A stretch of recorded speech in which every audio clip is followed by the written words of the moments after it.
అమరావతి సచివాలయంలో ఉన్నటువంటి second black వద్ద మనం ఉన్నాం. ప్రస్తుతం సెకండ్ బ్లాక్ వద్ద ఈరోజు ఉదయం అగ్ని ప్రమాదం సంభవించిన పరిస్థితి ఉంది. అయితే ఇక్కడ ప్రస్తుతం సర్వర్ రూమ్ ఇది. ఈ సర్వర్ రూమ్కి సంబంధించినటువంటి సర్వర్ రూమ్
Yes.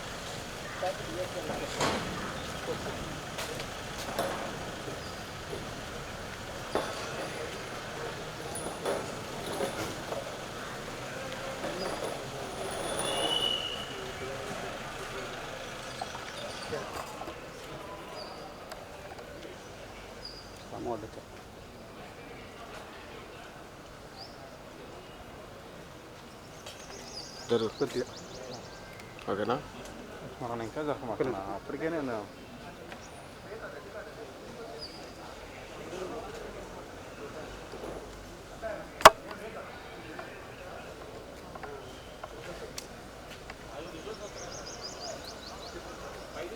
అన్న సిఎస్ వచ్చాడు అన్న కెమెరా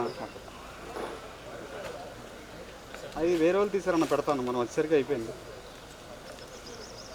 సరే సరే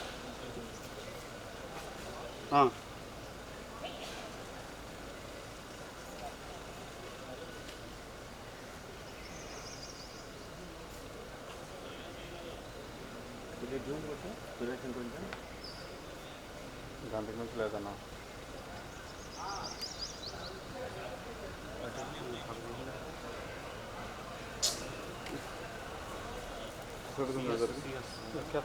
సిఎస్ అన్న ఫ్రేమ్లో వచ్చాడు ఫ్రేమ్లో ఉన్నారు ఒకసారి కోఆర్డినేషన్ చెప్పండి అన్న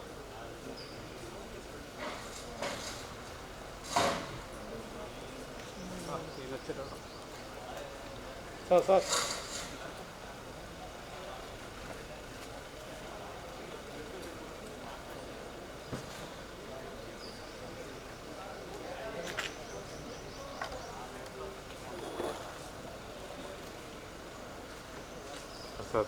ఏంది గురు ఇట్లా మంది ప్రసాద్ ప్రసాద్ అంటారు సరే ఈసారి చెప్తారా చెప్పు చెప్పు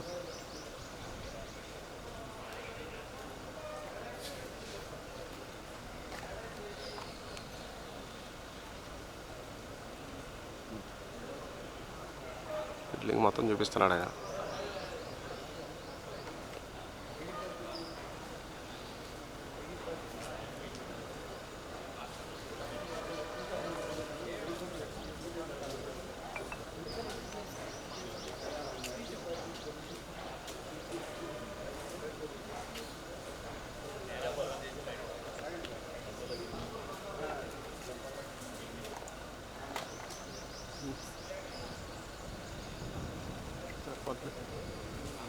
వెళ్ళిపోతున్నాడు కార్యక్రమం లోపలికి వెళ్తే అనుకుంటుగా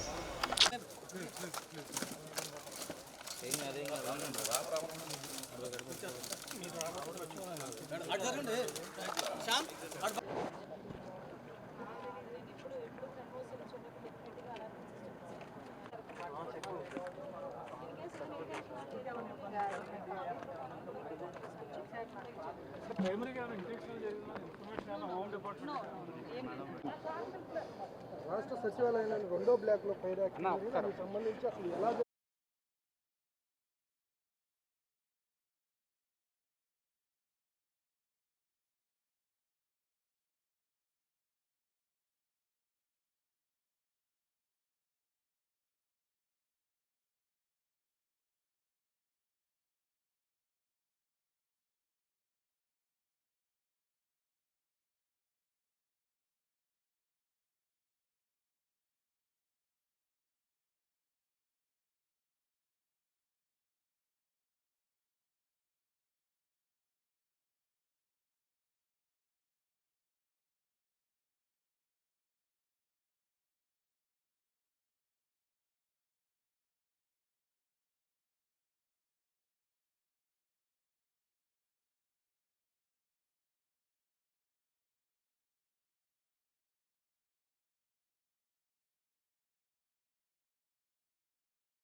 బ్యాటరీస్ ఏదైతే ఉంటాయో ఆ రూమ్లోని ఎర్లీ మార్నింగ్ 6:30 ఆ టైంకి ఫైర్ యాక్సిడెంట్ జరిగింది. ఆ ఫైర్ ఏదైతే స్మోక్ మా ఎస్పీఎఫ్ డిపార్ట్మెంట్ వాళ్ళు స్మోక్ చూసి ఇమీడియట్గా వాళ్ళు కొంతమంది ఎస్పీఎఫ్ స్టాఫ్ ఇక్కడికి వచ్చి ఆ ఫైర్ కంట్రోల్ చేయడానికి ప్రయత్నం చేస్తూనే ఇమీడియట్గా ఫైర్ డిపార్ట్మెంట్ వాళ్ళకి చెప్పడం, వితిన్ 3 minutes ఫైర్ డిపార్ట్మెంట్ వాళ్ళు కూడా ఇక్కడికి రావటం. వాళ్ళు వచ్చిన తర్వాత వితిన్ 5 minutesలో ఓవరాల్గా చెప్పాలంటే ఒక 8 to 10 minutes మధ్యలో ఫైర్ అంతటినీ కూడా కంట్రోల్ చేయడం జరిగింది. ఫర్దర్గా పెద్ద ప్రమాదమే తప్పింది అని అనుకోవాలి, ఎందుకంటే అక్కడ నుంచి కొంత స్మోక్ కూడా పైన ఉన్న ఫ్లోర్లోకి కూడా వెళ్ళటం, అక్కడ కొన్ని ఏసీలు పాట్ అవ్వడం, అదేవిధంగా బ్యాటరీలన్నీ కూడా కొంచెం ధ్వంసం అవడం కూడా జరిగినాయి. అవన్నీ కూడా ఫైర్లోని కొంచెం కాలిన దాఖలాలు కూడా కనిపిస్తున్నాయి. ఇమీడియట్గా మొత్తం డిపార్ట్మెంట్ వాళ్ళు, జిఐడి వాళ్ళు, అదేవిధంగా సిఆర్డీఏ వాళ్ళు అందరూ కూడా ఇక్కడికి వచ్చి దాని మీద ఏం జరిగిందని ప్రిలిమినరీ రిపోర్ట్ కూడా ఈరోజు షార్ట్ సర్క్యూట్ వల్ల జరిగిందని ప్రిలిమినరీ రిపోర్ట్ కూడా ఇవ్వడం జరిగింది. అయినప్పటికీ కూడా ఇది పోలీస్ డిపార్ట్మెంట్ వాళ్ళకు కూడా అప్పచెప్పి డిపార్ట్మెంట్ వైజ్గా కూడా దీని మీద క్లియర్ కట్ ఎంక్వైరీ చేయిస్తున్నాం. ఏదైనా ఇది యాక్సిడెంటా, ఇంటెన్షనల్గా ఏదైనా జరిగిందా అన్న కోణంలోని కూడా దేన్ని కూడా చులకనగా తీసుకొని మనం లైట్గా తీసుకొని పక్కన పెట్టాట్లా ఇమీడియట్గా దాని మీద ప్రతి ఒక్క విషయంలోని కూడా కూలంకషంగా ఎంక్వైరీ చేసి రిపోర్ట్ ఇవ్వమని కూడా చెప్తున్నాం. ఇప్పుడు ఫోరెన్సిక్ డిపార్ట్మెంట్ వాళ్ళు కూడా ఇప్పుడు వస్తున్నారు. ఫోరెన్సిక్ వాళ్ళు ఇచ్చిన రిపోర్టు, అదేవిధంగా పోలీస్ డిపార్ట్మెంట్ వాళ్ళు ఇచ్చిన రిపోర్టు బేస్ చేసుకొని దాని మీద ఫర్దర్గా చర్యలు అనేది తీసుకుంటాం. ఫర్దర్గా ఇటువంటి ప్రాబ్లం రాకుండా ఇప్పుడే మేము జేడీ వాళ్ళతో కూడా మాట్లాడడం జరిగింది. ఇమీడియట్గా ఫైర్ ఆడిట్ కూడా మేము చేస్తాం. సెక్రటేరియట్ మొత్తం కూడా ఫైర్ ఆడిట్ చేసి ఎక్కడెక్కడ మనకి ప్రికాషనరీ ఏంటి ఉన్నాయి, అలారమింగ్ సిస్టమ్స్ ఎక్కడ ఉన్నాయి, ఎక్కడ పనిచేస్తున్నాయి, ఎక్కడ పని చేయట్లేదు, ఇమీడియట్గా ఆ రిపోర్ట్ కూడా మేము తెప్పించుకొని ఎక్కడ కూడా ఫర్దర్గా కూడా ఎటువంటి యాక్సిడెంట్లు జరగకుండా ఉండే బాధ్యత కూడా మేము తీసుకుంటాం.